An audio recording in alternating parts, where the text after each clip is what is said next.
Well, more than 20 years after flying across screens together in Peter Pan, Jeremy Sumter and Rachel Hurd-Wood are officially reuniting, this time for a romantic comedy. That kicks off our Hot Topics, brought to you by Walton Arts Center. The former Peter and Wendy will star in Strawberry Rowan, a film inspired by a true story about a couple chasing the dream of opening a horse sanctuary in Mexico. And there's a full circle moment here. This also marks Sumter's directorial debut. Wow, okay. Filming is set to begin this coming spring in New Mexico, giving longtime fans a nostalgic reunion with a brand new love story. Now, listen, I'm going to be honest with you. When I read the description of the film, it sounds like a bit of a snoozer for me, but millennials alike who grew up watching this, maybe you had a crush on Peter Pan like I did. It's exciting. It's really sweet. And Yeah. we were watching this trailer, and it just, I loved this movie. Are they the romantic couple? They're together in the movie. Yeah. Yes. Well done. And I love to see people expanding their careers. Yes. Not just an actor, a director as well, and learning All a new grown skill. up and doing something new. Yeah. Fantastic. Scroll Culture has officially has its own award show. That's right. The first ever TikTok Awards lit up LA with a pink carpet packed with creators, musicians, and influencers who've built massive audiences online. Brooke Monk, Josh Edwards, Markel Washington, and Paris Hilton were among the attendees, with Lala Anthony hosting the ceremony, which streamed live on TikTok and Tubi. If you don't know these names, you're obviously Paris not Hilton. a TikToker. Yes. Keith Lee took home Creator of the Year, underscoring how much influence short-form creators now have in shaping pop culture and entertainment trends.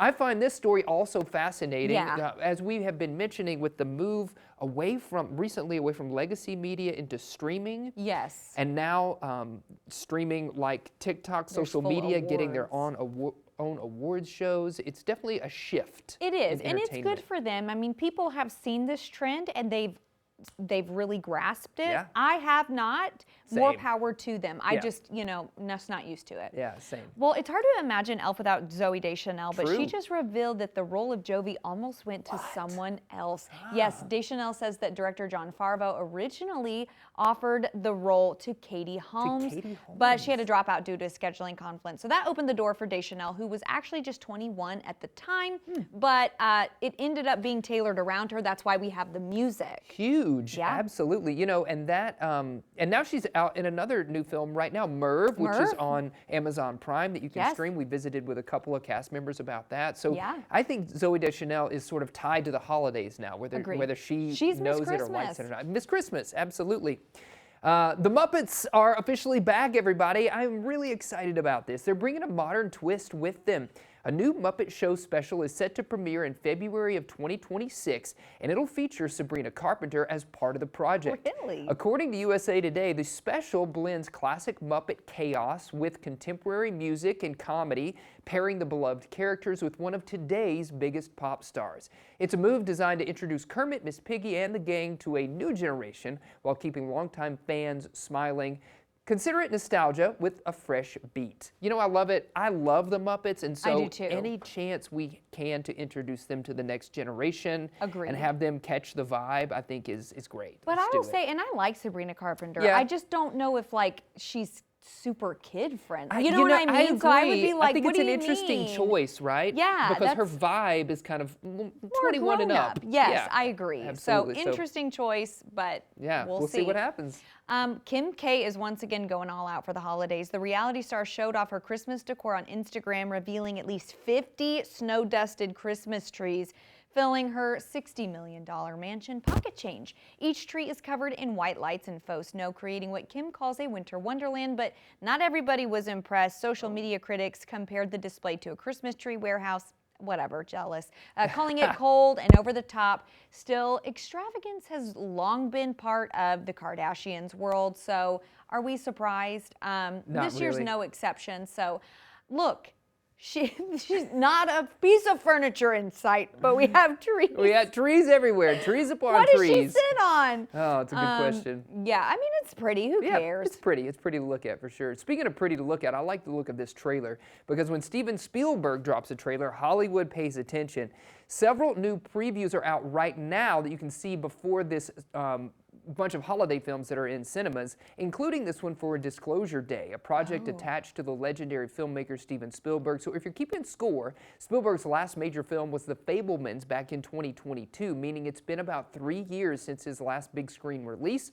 So whether he's directing or producing, his involvement alone sparks instant buzz, and this latest trailer has fans speculating about tone, scale, and whether another award season run could be on the horizon. And Spielberg, of course, isn't the only one fueling trailer buzz this week. Fresh previews have also dropped for Digger with none other than Tom Cruise, and the long-awaited Street Fighter movie, giving fans plenty to talk about heading into the new year. So is the Disclosure Day the one with Emily Blunt? Emily Blunt, that's right. Her. Yes, I absolutely love her as well. This trailer looks interesting, talking about life from somewhere else. I just watched the movie with him in it, that guy. He was in the new Knives Out And movie. Colin Firth is in this, and he has a beard, and so, you know, we're big Colin Firth. I don't have my glasses on. Is he coming up soon? No, we just... Okay, he's sitting in that chair right there. He's sitting in that chair? Yeah, there he is. Ooh, yeah. I like Colin Firth with a beard. Well, as the year winds down, the holiday season is lighting up communities across the world. I don't know how hot topic-y this is, but I just thought this was really sweet. Glowing waterfronts, colorful city streets, iconic landmarks. They're transforming familiar places into scenes of celebration and wonder, from Ohio suburbs to Christmas markets in Germany, festivals in South Korea, like right there, and lighting ceremonies in Greece.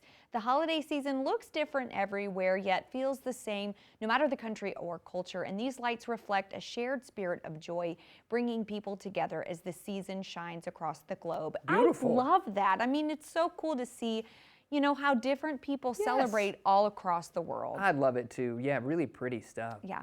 Before going viral was the thing, what Eddie the Eagle Edwards did it the old-fashioned way at the Olympics. Not at the TikTok Not awards. at the TikTok, Okay. That's right. Eddie became a global sensation back in 1988 at the Winter Games as Great Britain's ski jumper who finished last, but won hearts worldwide for simply making it to the competition. With little funding, no coach, and borrowed equipment, he embodied the Olympic spirit of perseverance and passion. And now Eddie is embracing a very different kind of spotlight. He's currently starring as Professor Crackpot in the pantomime in the UK, Beauty and the Beast, at the Watersmeet Theatre in Rickmansworth, England.